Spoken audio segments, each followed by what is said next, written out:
दरअसल नेपाल का हिस्सा है, लेकिन भारत उन पर अपना अधिकार जताता है। इतने सालों में कभी कोई समस्या नहीं हुई। अचानक अब जब ये समस्या उठ खड़ी हुई है, इसका सीधा सीधा मतलब यही है कि भले ही ओली चेहरा हो, लेकिन वो किसी और के इशारों पर नाच रहे हैं। दरअसल नेपाल का हिस्सा है, लेकिन भारत उन पर अपना अधिकार जताता है। इतने सालों में कभी कोई समस्या नहीं हुई। अचानक अब जब ये समस्या उठ खड़ी हुई है, इसका सीधा सीधा मतलब यही है कि भले ही ओली चेहरा हो, लेकिन वो किसी और के इशारों पर नाच रहे हैं। ओली सरकार ने एक नया विवादित नक्शा जारी कर भारत नेपाल रिश्तों में दरार पैदा कर दी है। विवादित नक्शे में लिपुलेख, कालापानी और लिम्पियाधुरा के भारतीय क्षेत्रों को नेपाल ने अपना बताया है। रक्षा मंत्री राजनाथ सिंह ने 8 मई को घट्टा बगड़ लिपुलेख सड़क का उद्घाटन किया था। इसी के बाद से नेपाल के तेवर चढ़े हुए हैं। ये विवाद लगभग 335 वर्ग किलोमीटर क्षेत्र को लेकर है। सदियों से कैलाश मानसरोवर की यात्रा करने वाले श्रद्धालु पिथौरागढ़ होते हुए लिपुलेख के रास्ते कैलाश मानसरोवर जाते थे। 2015 में भारत और चीन ने इसे व्यापार के लिए एक नया रास्ता भी माना। रक्षा मंत्री राजनाथ सिंह ने 8 मई 2020 को 17,000 फीट की ऊंचाई पर लिपुलेख दर्रे पर बने एक नए मार्ग का उद्घाटन भी किया। नेपाल ने इसका विरोध किया।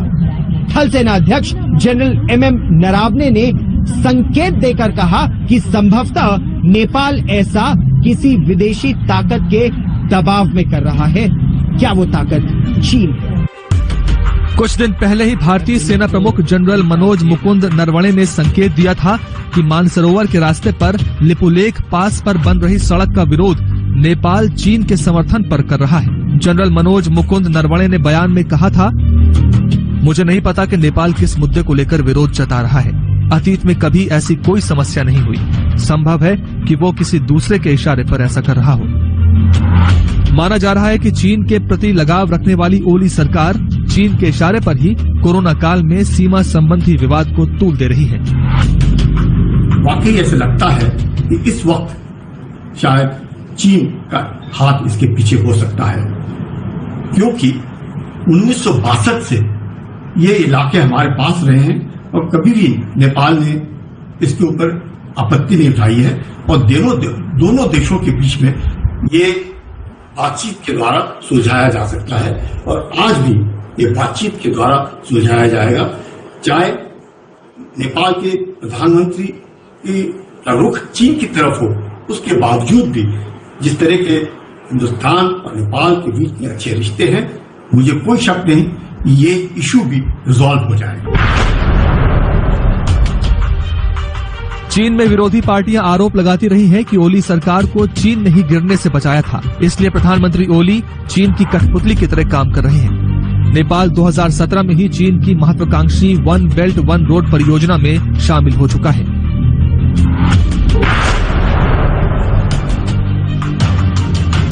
लिपुलेख का निर्जन और दुर्गम क्षेत्र नेपाल के किसी काम का नहीं है, लेकिन ये क्षेत्र भारत और चीन के लिए अत्यधिक सामरिक महत्व का है। जाहिर है कि चीन उत्तराखंड में भी एक और डोकलाम बनाना चाहता है, जबकि इसी राज्य के बाड़ाहोती में वो हर साल घुसपैठ करता रहता है।